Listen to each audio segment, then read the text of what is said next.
Let's go ahead and get started.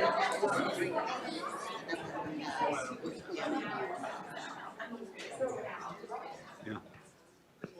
Most people, when they get up here, say they're sorry to have to interrupt you. I kind of enjoy it. So that probably says something not so good about my character. Tonight's lesson on our 13 C's of successful Christian living is a life of continuance. Continuance is not a word that we use a whole lot. And I searched the entire New American Standard Bible. You're not going to find it in there. So I kind of had to borrow this word from another source. And we'll get into that in a minute.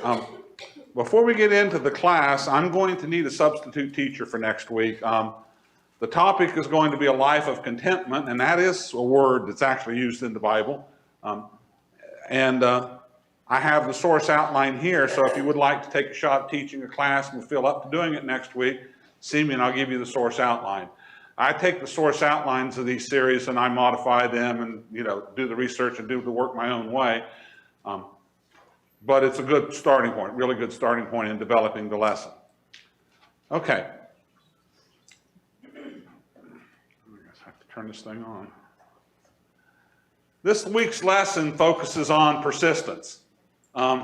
Since this word doesn't start with the letter C, we would have either had to change the whole series name to the 12 C's and 1 P of successful Christian living, or we had to use a synonym. So that's what we've done, is we're going to I picked a synonym. This starts with the letter C, but it's still an important characteristic, even though it starts with a P. Persistence is an essential characteristic of Christian living. And in fact, I would go so far as to say persistence is an essential characteristic of living in general. So you have to have a little bit of gumption if you're going to live physically and spiritually. So the first week of our series, we looked at commitment, and commitment is basically doing what we promise, the act of being obligated based on a relationship, or the act of committing to a charge or a trust. All of them focus on how we're going to behave in the long term because of something that we have committed to. Our commitment reflects God's commitment to us. So in this relationship that we have with the Father, He has committed to us, and He expects us to commit to Him. We choose to make commitments because they offer a purpose, a hope, and or a desired outcome. And I mentioned this when we had the class. If whatever it is we're talking about doesn't have a purpose, doesn't have a hope, or doesn't have a desired outcome, you don't need to make a commitment over that. That's not even worthy of a commitment. Last week we talked about confidence. Confidence is the belief that one can rely on someone or something, certainty about the truth of something, or a sense of assurance about one's own abilities. And really what we were talking about last week was more in the sense of assurance about our own abilities. And as I mentioned last week, that is not arrogance. The Greek word that's translated confidence means to speak freely. I think Anna mentioned to me after class that could be interpreted as speak without fear. Obviously, if you're afraid to say it, then maybe you shouldn't, for whatever reason that is. One is not born confident. Confidence is an acquired trait. You kind of have to earn it. And the earning of confidence requires us to invest in a course of action. We need to study something, practice something, and do some form of improvement or make some kind of a plan and follow through on this thing to get a skill that we can be confident in. Nobody learns to throw a baseball just with 2 pitches. You have to work at it a little bit and work your, arm out and get it loose and all of that kind of thing and get it comfortable doing this, and then you can throw the ball with confidence. Confidence affects our self-image, and our self-image affects our confidence. If we're not confident, we tend to have a low self-image, at least in that area. If we have low self-esteem in general, we're usually not very confident in anything at that particular point. So it's kind of the bad feeds the bad in this type of a situation. And so developing a bit of confidence in yourself in an area is helpful mentally and emotionally, for our mental health and things like that. So when developing our skills, we often must deal with failure and disappointment. This is true in anything. When you have the element of time and effort in us acquiring a skill or a knowledge or something like that, failure is always a possibility, and at some point it's going to happen. We have to learn how to deal with that and overcome those things in order to develop our confidence. And confidence requires time to grow. Most relationships that we get involved in require some time to grow. Depending upon how important they are, you may be still growing in a particular relationship, and that's fair. So it's a good idea too. Any questions or comments before we get into our study today?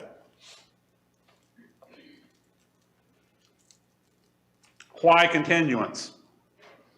The short answer is this. The word study that I did on this was literally all over the place. The author proposed the word constancy in the original outline, and I didn't really like that because mathematically that means nothing ever changes.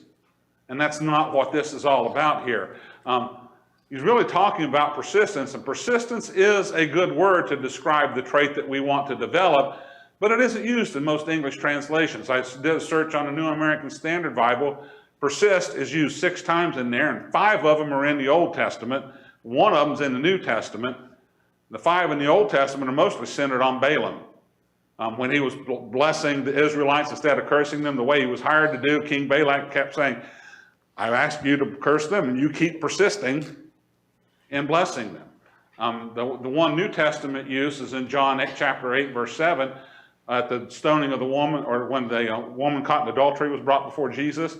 And there it's referring to the fact that they were persisting in asking Jesus, are we going to stone this woman or not? And then he finally says, let he who is without sin cast the first stone. So there is a persistent-like behavior that's described in that. And there are also other English words in our translations that describe this type of behavior that we're going to engage in over time that are biblical words. But in terms of, if you want to read persistence in the Bible, you don't really see it directly in there. But you do see a lot of words that describe it. Let me give you some examples that I found. Steadfast. Talks about being steadfast. Steadfast comes from a word that means seated or immovable. Have you ever heard of what happens with the irresistible force meets the immovable object? What's going to happen? Well, we don't know, but it's going to be interesting, right? Steadfast is the immovable object. Endure means to hold up or to hold oneself erect. Endurance, which is a different Greek word than the one that gets translated endure, means to remain under or to bear or to carry. Now, we look at those 3 words right there, steadfast, endure, and endurance, and that's talking about being able to make some type of a commitment, if you will, to a long-term course of action and to see it through. So that's persistence, the way it's describing it. Stubborn or stubbornness is used sometimes in the Bible. And I kind of had the impression, at least in my mentally, I always thought of stubborn as being, this is persistence applied the wrong way. Because you're really going to stick into this thing regardless, who you have to run over. But that's not what it means. It means hardness. A couple of examples of this. In Isaiah talks about his audience as having 4 heads of bronze. How are you going to get through that? In Ezekiel chapter 3, Ezekiel was told by God, their faces are hard, but as emery is harder than flint, so I will make your face harder than theirs. So in both cases, we're talking about hard, moving through because it's hard. And then finally, continue to keep on doing what you're doing. This is the word in the Greek that can also mean persistence. A little shade of difference in what we're going to talk about between continue and persistence, and we'll get into that a little bit later. Any questions or comments? It's kind of a theme verse here is Colossians chapter 1, verses 22 through 23. He says, "Yet he has now reconciled you in his fleshly body through death, in order to present you before him holy and blameless and beyond reproach, if indeed you continue in the faith, firmly established and steadfast, and not moved away by from the hope of the gospel that you have heard." So the words that I've highlighted there, firmly established, describes a foundation. If you are building anything, you want to have a good foundation on it. Even if you're building a skyscraper, the foundation on that building may go several hundred feet underground, because the weight of that building has to be distributed to the earth, and it has to be fixed so that it don't slide around every time the wind blows, or we have an earthquake or anything like that. Got to have a good foundation. And then the idea of being steadfast. We should be immovable on this firm foundation. That's a choice that we're going to make here if we're going to do this. And then what's our verb? Continue or persist. Same Greek, the Greek word would support either way. So that's kind of the process he's talking about here. We're going to persist in what we've learned because it's the right foundation, and we're not going to be moved off of it. Any questions or comments? Yes? Jesus talks about that. He talks about having that foundation on the rock. Yeah. Comparing your foundation on sand. Yeah. That's right. That was in Sermon on the Mount. I went too far. Definition of persistence or continuance from the Oxford Language Dictionary: continuing firmly or obstinately in a course of action in spite of difficulty or opposition. When we have no opposition to what we're trying to do, it tends to be pretty easy, doesn't it? My life doesn't work that way. I don't know how many times my wife has asked me something like, well, how long do you think it'll take you to do that? Easy peasy lemon squeezy. I'll be done with that in 30 minutes, and 2 days later I'm still struggling with it, because there were all kinds of things that went wrong in the process, and this didn't work with that, and I got the wrong part or whatever. You know, never quite that easy. There's always opposition here. Or continuing to exist or endure over a prolonged period of time. The example here is persistent rain will affect many areas. So, you know, that's just something that it just doesn't give up.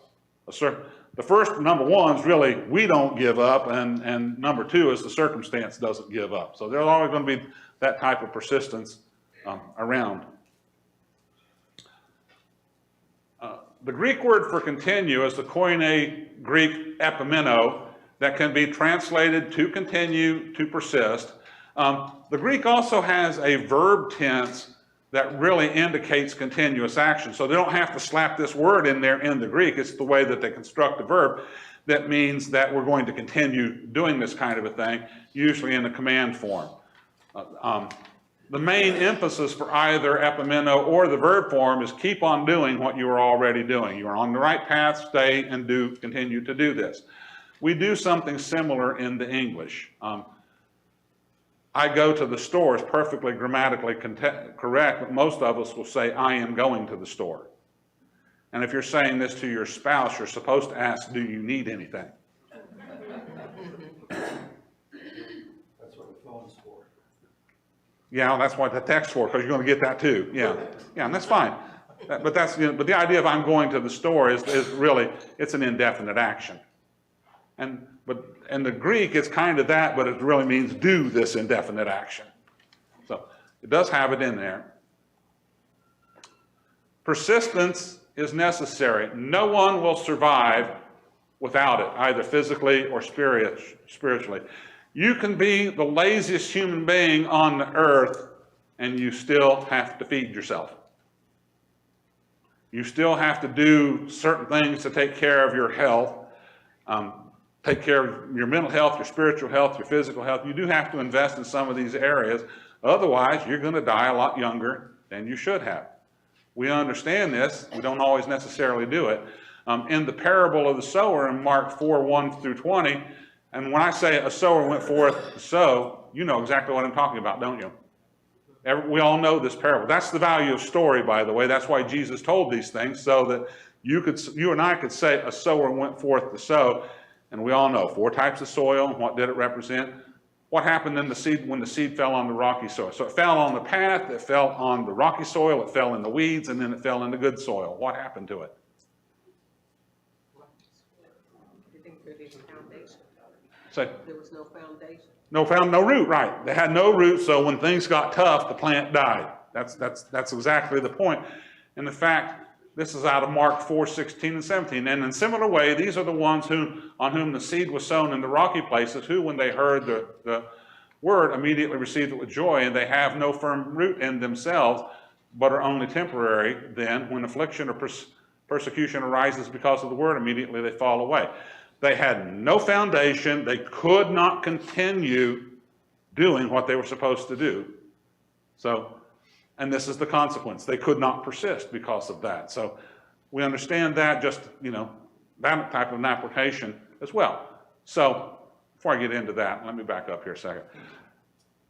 To me, when we talk about let us continue or let us persist, there's kind of shades of meaning in here. I think continue is something that you can be a little bit more passive about, and persist is a little bit more energetic, a little bit more focused.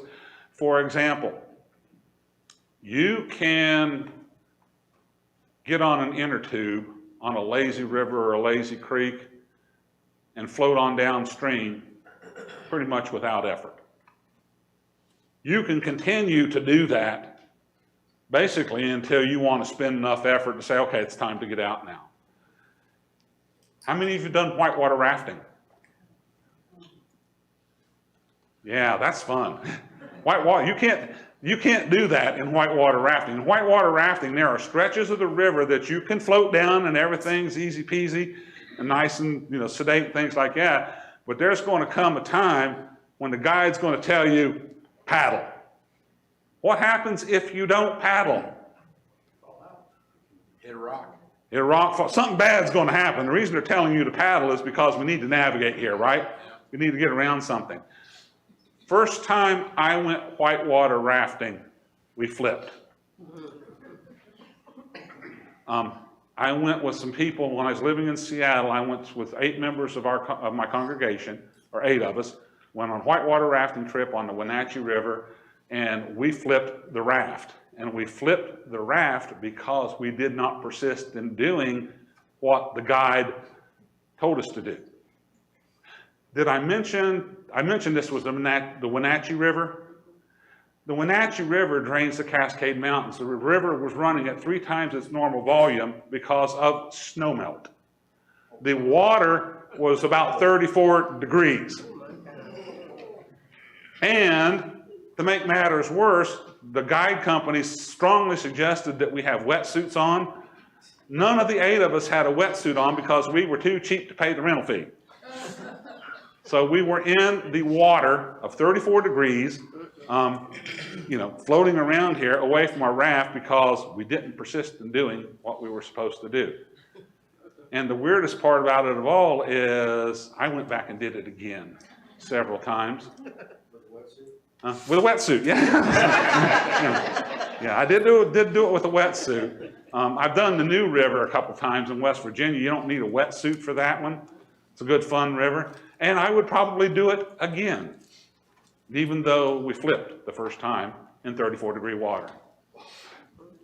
So that's the difference. Continue, you can float. Persist, you got to paddle. Okay, some examples of persistence. Thomas Edison. Historically, Thomas Edison is one of America's greatest inventors. Thomas Edison was not really a nice guy.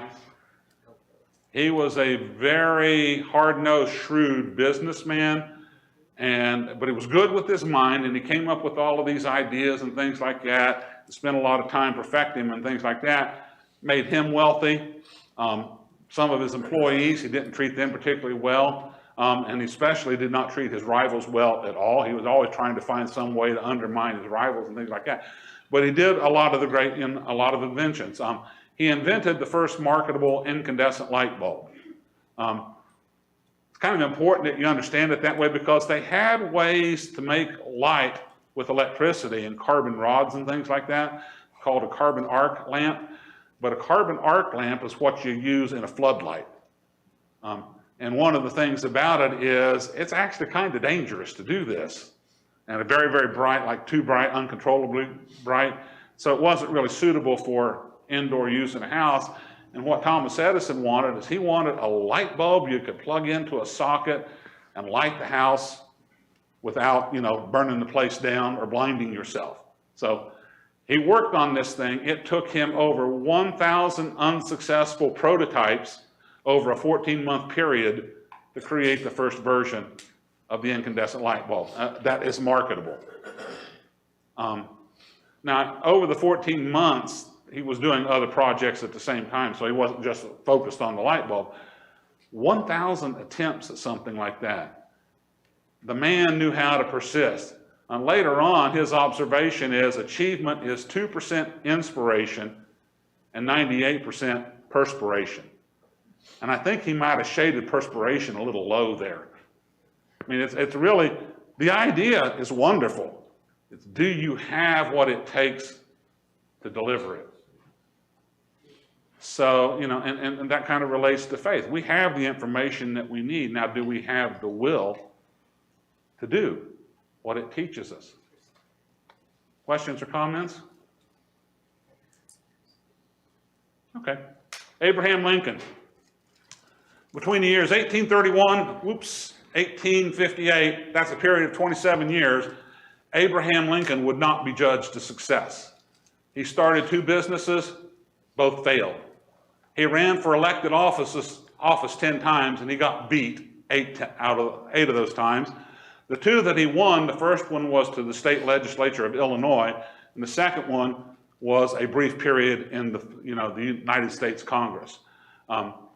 So not really a very sterling reputation. If you're looking for a guy to bet on, this isn't the guy. And yet in 1860, he won his 3rd election and became the 16th president of the United States. So he is generally regarded as one of our greatest presidents because of the Civil War and the fact that he held the country together during this time period. What happens if he had given up during those 27 years? In fact, it would not be wrong to suggest he might have learned something from the failures that occurred over those 27 years that taught him the lessons he needed to deal with the most difficult period in our history up until that particular, up until that time. And it's still the bloodiest war that America has fought. More people died in the Civil War than died in World War II, Korea, Vietnam, and World War I combined. But he stuck with it. Questions or comments? John? Yes. I think I remember he was an avid Bible reader, read the Bible a lot. He was an avid reader, period. Yeah. But he did read the Bible. He read Black's Book of Law, I think it was, the standard one that everybody was reading to study the law at that particular time. Read all of that too. Was a very avid reader. He was also a wrestling champion at the age of 21. Did not know that. That'll teach you a little bit of tenacity too. Yeah, that's what I thought, to stick to it at this. Yeah. Yeah. Were you a wrestler? No. It seemed like a little specific piece of information that either a wrestler would have done or I would have known, and I didn't know that. I like obscure facts. So, persistence, continuance will bring peace because we are living for God each day. It'll bring a sense of joy in our service. It'll bring meaning and purpose to our lives. It will bring knowledge of God's word, and this will enrich our lives. It will bring us wisdom from our experiences. Don't underestimate that. That is part of the learning process that we are engaged in, and it's one of the reasons that the Bible tells us, pray for this. Proverbs tells you, seek after this wisdom. This is the teacher of great things here. It will bring us the ability to affect the lives of others for good. Now, I want to point out something here. We are on lesson 3 of the 13 C's. And do you remember what we said on lesson 1? What would commitment bring? Reward. What will confidence bring? Reward. What will persistence bring? Reward. What do you think contentment's going to bring? Reward. Yeah. Kind of a pattern going here, isn't there? So it's important, I think, to remember, and as we're going through these things, these traits have a purpose. They do really enrich us, and they do bring a reward to us. We end up having better, being better, doing better, because we are developing these traits within ourselves. So wanted to point that out and kind of remind ourselves, reward's fun. Reward is good for us. So, we are called to be faithful for life in Revelations 2:10. Richard's going to get into that. But the short story on this is trouble's coming. How are you going to survive it? What do you need to survive trouble? Persistence. You know, you got to know what the goal is that you're going for, and you got to be able to endure this thing. Trouble's coming. It's going to require persistence. One comment that I read, kind of threw in here, kind of random. Persistence is our way of proving we want to succeed, and nothing can take its place. Everybody has good ideas or wishful thoughts or something like that about what we would like to have or to be or see or do in the future here. We might even have some understanding of what it takes to do it, but do we have the persistence to achieve it, to acquire this thing? Because that's what it's going to take. So this is our way of proving we want to succeed. If you've ever tried to start up a business and go to the bank and say, I want to borrow, like $200,000, you know what they're going to ask you for? What's your business plan? You've got to write your business plan down. What are you building or doing? What are you marketing? What's your target audience? What's your projected income? What's your projected expenditures? That's the ticket that you're supposed to do to get into the club of getting a business loan. If you do not do this, if you do not have the will, the persistence to write this business plan, there's the door. Don't let it hit you on the way out. That's basically what you're going to get. So that's persistence is the way of doing that. They know reading the business plan that it's 50% speculation and 50% wishful thinking, but that's not the point. You did the ticket, right? You punched your ticket. Persistence is often the key to success. There are people out there, I know this is hard for me to say, there are people out there that are more talented than I am. They are more gifted than I am. They are better educated than I am. And many of those people have failed because they just didn't have the persistence to do what they set out to do. And so when you're training professional athletes, well, one of the things coaches always emphasize to the people on the team is, yeah, you're talented, you're good, you're all this kind of stuff like that. So is everybody else in the league or everybody else who does this thing. Are you willing to work harder than them? That's the thing that separates. Old Thomas Edison wasn't really far off with this 2% inspiration, 98% perspiration. Any questions or comments? I was thinking, in order to be persistent in something, even in our faith, it's got to be something we really want. Yeah. And if you really want it, then you're going to strive at doing what you need to get it. Yeah, you will. You have to want it. Okay, anything else? It's easy to think that persistence is staying the same, but the persistence that we're actually going for requires us to change. Yes, it does. And sometimes we think about it in a way of it's just like, gotta just do the exact same thing. Yeah. It's not what we're called to.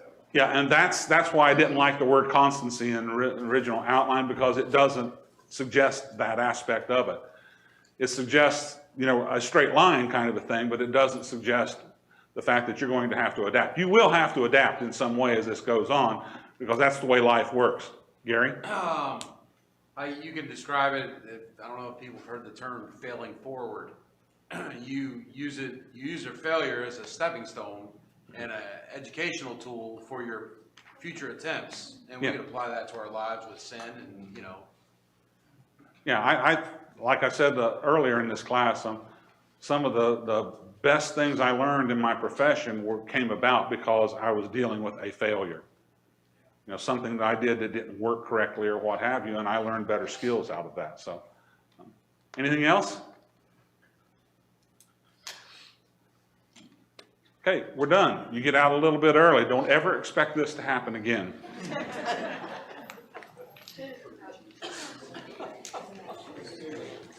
Huh?